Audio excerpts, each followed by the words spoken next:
I just wanted to, obviously if you're listening to this, you probably can't see the image, but I want to show this to Matt and Adam real quick. You never Oh, forget where you came from. This is the first. This is oh the first shit. Oh NFT shit. project I worked on back in September. It was called Lobster Brawl, Look at that. and he looks like Mario. Looks like a He Mario version of a lobster. That is some deep fried garbage right there. Dude, that was yeah. rough, man. That one ended up getting Yeah. scrapped, needless to say. But that's just Um, an example of how fast, everything don't moved. worry. Let me elaborate on that pigskin ape story. I definitely got you beat because this was the first project I truly invested myself in, emotionally, financially, mentally, everything. It's where Right. I've met. God, I can't even look right now, but it's where I met so many of these other people, OKU and Parking Master. I mean, half the people in here who are founders, and a lot of people who aren't founders even came from that. Corey Aether Cork, also a big one from Pigskin Apes. We all bought into this this fantasy football NFT where you bought and you got a random jersey number. There were 3 of each jersey number in every team, and each one represented the player that wore that jersey. So obviously some of the jersey numbers had nobody. Every week you were entered into squares with the jersey numbers, and those paid out like $500 or something. So like once you paid for Yeah. these, like you were getting a ton of value. And the point was that each season we'd continue doing this. Well, obviously everybody's question was, what do we do when this season's money runs out? Right. So eventually, people started fudding and it was going downhill a little bit, but we kept investing anyways. And eventually I went to the owner and I said, what if we started running, because I'm already running these poker games on this big union on Poker Bros. I said, what if we brought the players and we started our own club in this union that I'm in? And we thought, well, that would, certainly help us push for next year's season to be alive. And so we started doing it, and we had some pretty good, following, and people were playing, and ultimately it just needed what we need now, which is time and just time to figure out how to make it work better.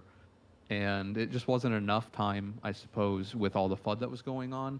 And eventually the project did crumble and we all got rugged.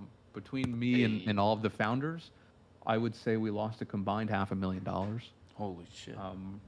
Yeah, we got absolutely wrecked. I remember you tried to get me into this Yeah. when we were working together. I tried to get a lot of people into it. I truly thought it was really, it was incredible. And to this day, I spend at least 2 or 3 times a week thinking about how we could have made it work. And I feel like someday Soul City is going to release a fantasy football version that actually works. And I think that's going to be so much fun. The guy who owned the project, his name was MFBA, which, we now refer to him as motherfucking bitch ass because he rugged us.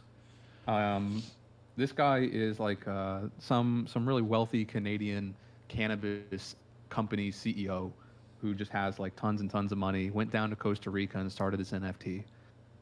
He had no intentions of rugging people, as far as I'm concerned. He's an amazing person. He's very generous to all of us. He was very kind and open over his head. And eventually, some of the people that he set it up with were IRL friends who just stopped helping him, and they were in the smart contract. And so the money just started getting skewed because it wasn't going where it was supposed to, and they weren't getting the help that they were supposed to get. So at that point, Mark became pretty much the only staff, and as well as a couple of mods who really held the ship together. And it wasn't really until recently that I understand the amount of immense fucking pressure that Mark was under. Right. Doing what I'm doing now, I really understand it.